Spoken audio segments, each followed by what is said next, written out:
Hai hai hai, gimana kabar kalian semua guys? Admin harap tetap dalam kondisi kesehatan yang baik dan jangan lupa beristirahat sejenak sambil menikmati video menarik dari kami ya. Masih ingatkah kalian dengan sosok wanita cantik satu ini? Ya, Nania Idol. Begitu nama tersebut sempat menjulang tinggi di tahun 2004. Ya, ia adalah pemilik suara menggelegar yang mengikuti ajang Indonesian Idol 2004. Kiprah Nania memang hanya sampai 2 besar karena yang sukses melangkah ke grand final adalah Joy Tobing dan Delon. Tapi yang menariknya, karir Nania malah lebih gemilang setelah ajang itu selesai. Betapa tidak, ia diajak berkolaborasi dengan musisi handal sekaligus salah satu juri Indonesian Idol, Indra Lesmana dalam lagu Sedalam Cintamu. Lagu itu indah dan sempat mencuri perhatian bagi penggemar musik tanah air. Dan di tahun 2010, Nania mengeluarkan single Bila Rasaku Ini Rasamu. Lagu yang merupakan recycle Krispatih kembali booming ketika dibawakan Nania. Wajah Nania pun kembali warawiri di layar kaca kita. Tapi beberapa tahun yang lalu, Nania Idol membuat geger publik. Bukan karena karyanya ataupun karena hubungan percintaannya. Tapi ini berhubungan dengan keyakinan yang dianut oleh Nania. Nah, dalam sebuah video yang beredar di media sosial, Nania Idol menceritakan bagaimana dirinya memutuskan berpindah agama. Ya, sebelumnya Nania memang diketahui adalah penganut agama Islam. Dan ia memutuskan pindah dari agama Islam ke Kristen. Salah satu peristiwa pemicunya adalah dia melihat sebuah cahaya dan muncul sosok pria ganteng usai salat tahajud. Peristiwa itu berawal saat seorang teman bernama Dede main ke rumah Nania di hari Minggu.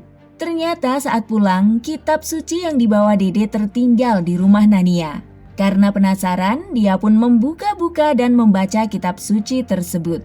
Ternyata di sana dia membaca tulisan, "Kita patut percaya bahwa Yesus benar-benar ada." Nania mengaku bahwa sebenarnya dirinya tidak terlalu tahu tentang Yesus. Yang dia tahu, Yesus adalah Tuhannya orang Kristen. Bahkan kala itu, Nania adalah seorang Islam yang taat. Setiap waktu dia tidak pernah meninggalkan sholat 5 waktu dan ibadah wajib serta sunnah lainnya. Nah, malam hari setelah kedatangan Dede, Nania menunaikan sholat tahajud seperti apa yang dia lakukan biasanya.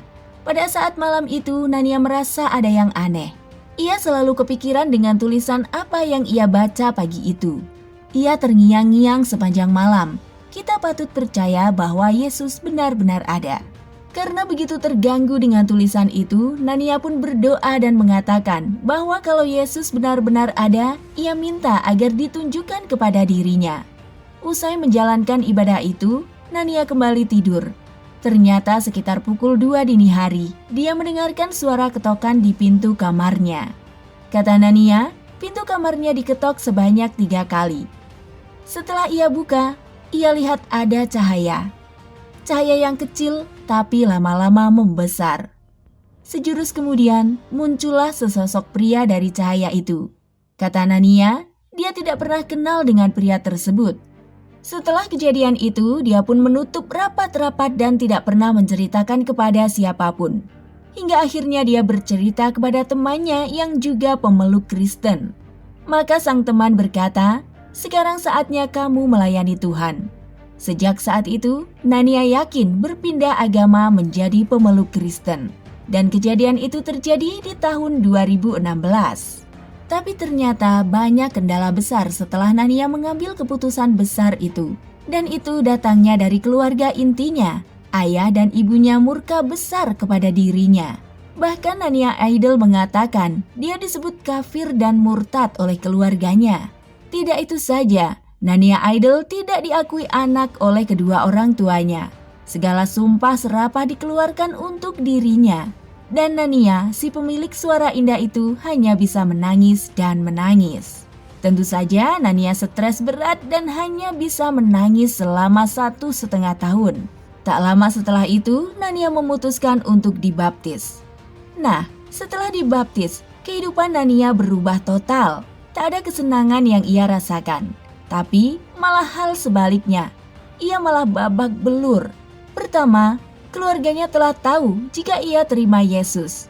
Kedua, mereka menolak Nania. Dan ketiga, yang membuat Nania begitu dalam terluka Anaknya yang pada saat itu masih berumur 4 tahun ditahan dan selama 2 tahun tidak pernah ketemu dengan Nania. Dan cobaan berat yang dialami Nania kala itu membuatnya marah kepada Tuhan.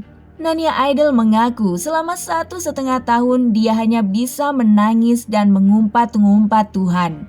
Hingga akhirnya ada suara yang sama-samar terdengar. Suara itu menyuruhnya diam dan mendengarkan suara itu yang berbicara. Setelah mendengar suara itu, Nania Idol mengaku berserah diri kepada Tuhan. Nania menyerahkan sepenuhnya kepada Tuhan Yesus. Namun, tak lama setelah itu, Nania kembali diterpa cobaan berat. Nania Idol mendengar kabar bahwa ibunya mau diceraikan ayahnya. Lagi-lagi, Nania Idol kembali berserah diri dan percaya sama Tuhan. Nania Idol juga menceritakan, ayahnya membakar semua baju dan lukisannya di rumah ketika mengetahui dia masuk Kristen.